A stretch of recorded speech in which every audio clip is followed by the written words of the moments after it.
जय Hind everyone, this is Bhagyashree. उम्मीद करती हूँ सारे अच्छे होंगे। अगर आप 10th पास, 12th पास या ग्रेजुएशन आपने कर रखी है और आप चाहते हैं एयरफोर्स को ज्वाइन करना, तो एयरफोर्स में फिलहाल ग्रुप सी की वैकेंसी आनी तय है। ये जो वैकेंसी है ये परमानेंट है। जैसे एयरफोर्स का टाइम पीरियड होता है 2 साल का, प्रोहिबिशन पीरियड कंप्लीट हो जाता है, यानी कि प्रोहिबिशन पीरियड में आपको लगभग ट्रेनिंग दी जाती है 2 साल की। उसके बाद में आप यहाँ पर जो है परमानेंट हो जाते हैं। और ये वैकेंसी अग्निवीर वाली नहीं है, प्रॉपर एक परमानेंट ग्रुप सी की वैकेंसी जल्द ही रिलीज होने वाली है एयरफोर्स में। तो चलिए बात करते हैं इस वैकेंसी के बारे में। वैकेंसी कब आएगी, सिलेक्शन प्रोसेस क्या रहने वाला है, सिलेबस क्या रहेगा, एज कितनी इसमें मांगी गई है, एज कब से काउंट होगी, बाकी जो है एग्जाम क्या होगी, इसमें और कोई टेस्ट हो सकता है, किस किस पोस्ट पर कितनी कितनी वैकेंसीज जो है आने वाली है और कैसी वैकेंसी आने वाली। So let's get started. First of all मैं आपको बता देती हूँ, एयरफोर्स में ग्रुप सी के पद पर एलडीसी, एमटीएस और क्लर्क के पद पर वैकेंसी आने वाली है। और ये जो वैकेंसी है लास्ट ईयर 2000 में बात करती हूँ, पिछली 2 भर्ती की 22 की और 24 की, तो दोनों ही भर्तियाँ जो है वो अगस्त के समथिंग आई थी। तो इस बार भी चांसेस हैं कि ये जो भर्ती है वो अगस्त सितंबर के इस महीने में आपको देखने को मिल सकती है।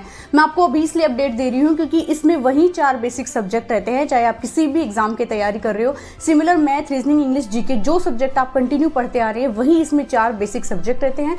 इस पेपर का अगर मैं लेवल बताती हूँ तो एयरफोर्स में जैसे वाई ग्रुप का जो पेपर होता है उसके इक्विवेलेंट ही रहता है। तो हम सबसे पहले बात कर लेते हैं वैकेंसी किसके लिए और कितनी कितनी है। सबसे पहले मैं बता देती हूँ, तो ये वैकेंसी केवल और केवल मेल कैंडिडेट के लिए है। इसमें 3 टाइप की पोस्ट आपकी हो सकती है। पहली 10th बेस की, जिसमें कि एमटीएस और उसके अलावा एमटीएस की जो अदर वर्क होते हैं जैसे कि कुक हो गया, फायरमैन हो गया, कोबर हो गया, और भी बहुत सारे पद जो एज ए मल्टीटास्किंग स्टाफ होते हैं, उसके लिए आप 10th पास होने चाहिए। उसके साथ ही साथ आपको थोड़ा बहुत इसमें एक्सपीरियंस होना चाहिए, यानी कि एमटीएस के लिए केवल 10th पास प्लस एक्सपीरियंस, एक्स्ट्रा इसमें कोई डिग्री या डिप्लोमा इन्होंने नहीं मांगा है।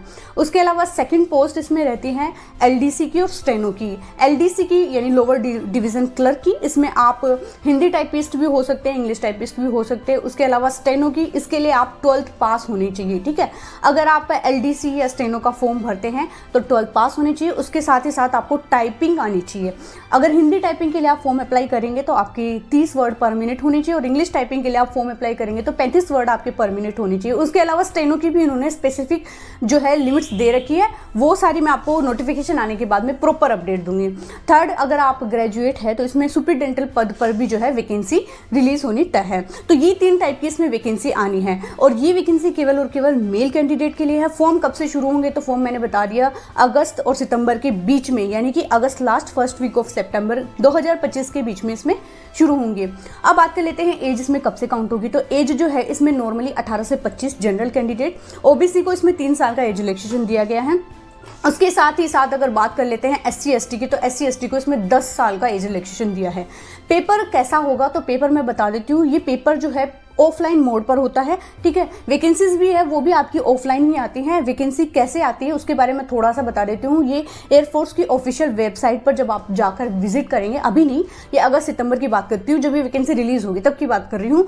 एयरफोर्स की ऑफिशियल वेबसाइट, जो ये वेबसाइट है, इस पर जाकर आप जब विजिट करेंगे तो आपको इसमें एक फॉर्मेट दिया गया होगा कि इस फॉर्मेट में आपको फॉर्म अप्लाई करना है। उसी फॉर्मेट को निकाल कर, प्रिंट निकाल कर, उसको भर कर बाय पोस्ट आपको जमा करवाना होगा। और जो आपका एडमिट कार्ड है एग्जाम का, वो भी आपको बाय पोस्ट आएगा। उसके बाद में जो है ऑफलाइन मोड पर आपकी एग्जाम होंगी, ओएमआर शीट आपको दी जाएगी, और ये एग्जाम आपको दिल्ली एनसीआर के एरियाज में नॉर्मली आपको देखने को मिल सकती है, या एयरफोर्स जहां भी डिसाइड करे वहां पर जो है आपकी एग्जाम हो सकती है। इस एग्जाम की अच्छी और खास बात बता देती हूँ, केवल 1 डे एग्जाम है, प्री मेंस ऐसा कुछ भी नहीं है ना। इसमें कोई मैं बात करती हूँ फिजिकल है, केवल और केवल 1 डे आपका पेपर होगा। उसके बाद में जिस भी फॉर्म के लिए आपने अप्लाई किया है, जिस भी पोस्ट के लिए आपने अप्लाई किया है, उसका स्किल टेस्ट होगा।